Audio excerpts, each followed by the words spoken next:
सो जैसा कि एक्सपेक्टेड था कि इंडिया जैसे जैसे FCRA बिल को पास करने के नज़दीक पहुंचेगा उतने ज़्यादा अग्रेसिव स्टेटमेंट्स हमको देखने को मिलेंगे यूएस की तरफ से। एंड एग्जैक्टली वही हुआ है। यूएस के कांग्रेसमैन है जिनका नाम है राइली मूर, ये बेसिकली रिपब्लिकन पार्टी से आते हैं, ट्रंप के काफ़ी बड़े सपोर्टर हैं। तो इन्होंने अब इंडिया को टारगेट करना स्टार्ट कर दिया है। इसको लेकर इन्होंने ट्विटर पर बाकायदा एक लंबी चौड़ी पोस्ट लिखी है, इसको हम आगे डिस्कस करेंगे। लेकिन अगर आप जियो पॉलिटिक्स को फॉलो करते हैं तो आपने इनका नाम ज़रूर कहीं ना कहीं सुना होगा। स्पेशली इंडिया को काफ़ी ज़्यादा टारगेट करते हैं।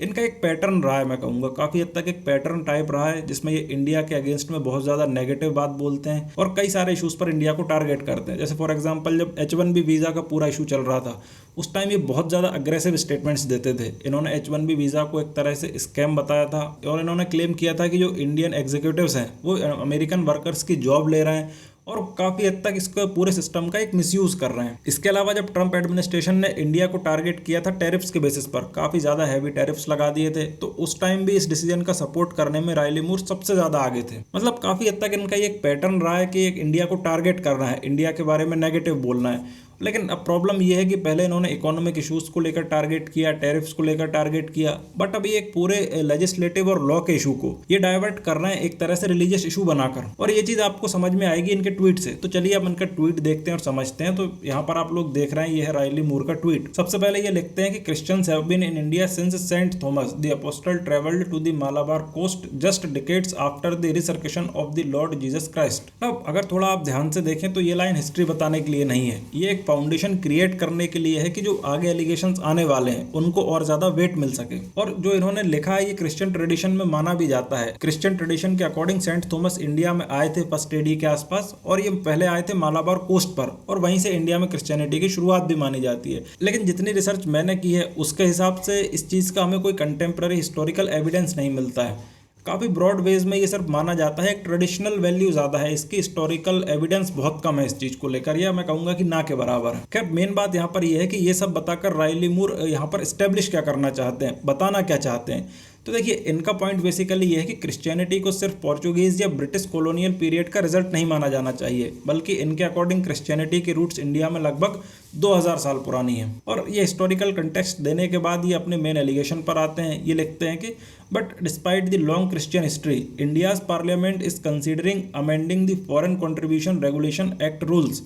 इनका कहना यह है कि proposed FCRA amendments government of India को इतनी पावर्स दे देंगे कि अगर किसी ऑर्गेनाइजेशन पर FCRA वायलेशंस का एलिगेशन हो तो गवर्नमेंट उसकी प्रॉपर्टीज और एसेट्स पर कंट्रोल कर सकती है। और इसी वजह से राइली मूर इस प्रपोजल को क्रिश्चियंस के खिलाफ एक एक्शन के रूप में प्रेजेंट कर रहे हैं, जो कि अगली लाइन से काफी हद तक क्लियर भी हो जाता है। आगे ये लिखते हैं कि this is a clear attack against Christians. अब देखिए यहीं पर पूरा नैरेटिव ये चेंज करते हैं। एक रेगुलेटरी लॉ जो ऑफिशियली फॉरेन फंडिंग को रेगुलेट करता है, जिसमें सिर्फ रिलीजियस ऑर्गेनाइजेशंस नहीं आते बल्कि NGOs भी आते हैं, कई और सिविल सोसाइटी ग्रुप्स भी आते हैं, उसको सीधा एक रिलीजियस फ्रीडम इशू बना दिया जाता है इनके द्वारा। इसके बाद ये लिखते हैं कि if this bill proceeds in this way it would be a point of major concern in our bilateral relationship with India. Now मैं कहूँगा कि ये एक काइंड ऑफ वार्निंग है कि अगर इंडिया इस डायरेक्शन में आगे बढ़ता है, इसी फॉर्म में इस बिल को पास करता है, तो इस चीज़ का इंडिया और यूएस के रिलेशंस को लेकर एक नेगेटिव इंपैक्ट पड़ेगा, एक बायलैटरल इशू बन जाएगा इंडिया यूएस रिलेशंस के बीच में। और देखिए अगर आपको लग रहा है कि अभी सिर्फ एक कांग्रेसमैन बोल रहा है, इसके बोलने से क्या होगा, तो राइली मूर अकेले व्यक्ति नहीं है जो इस बारे में बोल रहे हैं। National Hispanic Christian leadership conference, नाम थोड़ा सा लंबा चौड़ा है लेकिन सिंपल लैंग्वेज में आप बस इतना समझ लीजिए कि ये अमेरिका का एक बड़ा क्रिश्चियन एडवोकेसी ऑर्गेनाइजेशन है।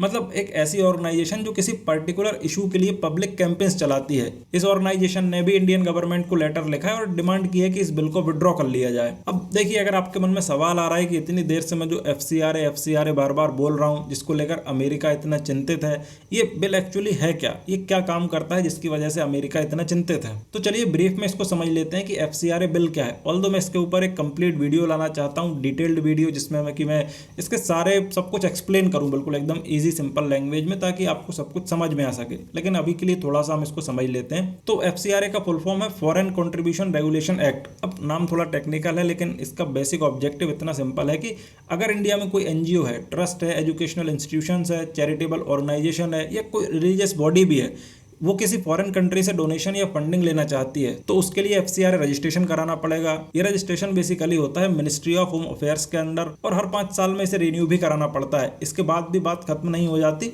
बल्कि ऑर्गेनाइजेशन को बताना पड़ता है कि पैसा किस सोर्स से आया, कितना आया, किस प्रोजेक्ट के लिए आया और यूज हुआ वहां पर। तो कहने का अर्थ बेसिकली इतना है कि इसका एनुअल रिटर्न भी फाइल करना पड़ता है। यानी सिंपल लैंग्वेज में अगर आप समझें तो FCRA का पर्पस फॉरेन फंडिंग को बैन करना नहीं है, बस उसको रेगुलेट करना है, उसको ट्रैक करना है कि कहां से कितनी फंडिंग आ रही है, किस तरह से यूज हो रही है, ये सब। उसको कंप्लीटली बैन करना इसका ऑब्जेक्टिव बिल्कुल भी नहीं है। लेकिन देखिए होता क्या है ना कि जो हमारे इंटेलिजेंस एजेंसीज हैं, इन्वेस्टिगेशन एजेंसीज हैं, उन्होंने कई बार ये चीज़ सामने रखी है कि कई ऑर्गेनाइजेशंस फॉरेन फंडिंग का मिसयूज करती हैं। कहीं इलीगल रिलीजियस कन्वर्जन्स किए जाते हैं, कहीं पर जो गवर्नमेंट के डेवलपमेंट प्रोजेक्ट होते हैं उनके अगेंस्ट में प्रोटेस्ट फंड किए जाते हैं इनके द्वारा, और कई बार तो नेशनल सिक्योरिटी के लिए भी कंसर्न बन जाती हैं ये ऑर्गेनाइजेशंस। और देखिए इंडिया अकेला ऐसा कंट्री नहीं है जिसको फॉरेन फंडिंग से लेकर कंसर्न हो रहा है। इवन अमेरिका खुद भी फॉरेन फंडिंग को लेकर काफी ज्यादा स्ट्रिक्ट रूल्स रखता है। एंड अगर आपके मन में कहीं से भी ये सवाल आ रहा है कि अमेरिका को इतनी चिंता है क्यों, क्या अमेरिका इतने ज्यादा पैसे भेजता है भारत में, तो देखिए मैं आपको बता दूं कि अमेरिका भारत में काफी ज्यादा पैसे भेजता है। ओवरऑल FCRA का डेटा अगर देखें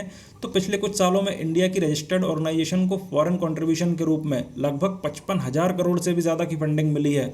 इसको अगर आप रफली कैलकुलेट करेंगे ईयरली बेसिस पर तो आप मान सकते हैं कि लगभग 15 से 18,000 करोड़ के आसपास फॉरेन कंट्रीब्यूशन इंडिया आता रहा है पर ईयर के बेसिस पर हम लोग बात कर रहे हैं। ऑल्दो एग्जैक्ट अमाउंट को फाइनेंशियल ईयर में थोड़ा ऊपर नीचे होता है, इसलिए एग्जैक्ट अमाउंट कैलकुलेट करना थोड़ा मुश्किल है।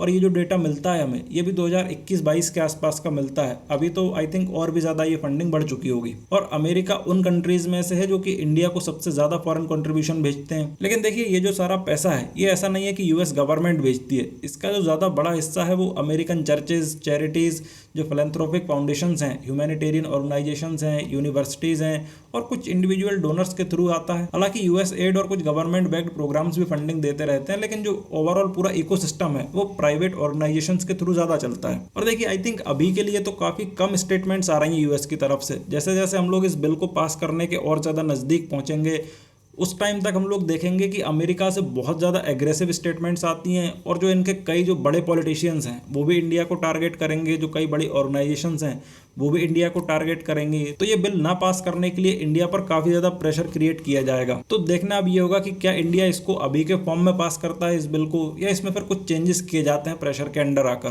खैर जाने से पहले मैं आपसे आपका ओपिनियन भी जानना चाहता हूँ। आपको क्या लगता है, क्या FCRA अमेंडमेंट्स को इसी फॉर्म में पास होना चाहिए या फिर ऑब्जेक्टिव फॉरेन फंडिंग को रेगुलेट करना ही रहे लेकिन कुछ प्रोविजंस में चेंजेस होने चाहिए ताकि जो जेन्युइन ऑर्गेनाइजेशंस हैं उनको अननेसेसरी प्रॉब्लम्स ना हो और नेशनल सिक्योरिटी कंसर्न्स भी एड्रेस हो सकें। अपना ओपिनियन कमेंट्स में जरूर शेयर कीजिएगा। मैं देखना चाहता हूं कि आप लोग इसके बारे में क्या सोचते हैं। एनीवे, मैं मिलूंगा आपसे अगली वीडियो में। For the time being this was all from my side. Thank you for watching. This is Harshvardhan Gurjar signing off.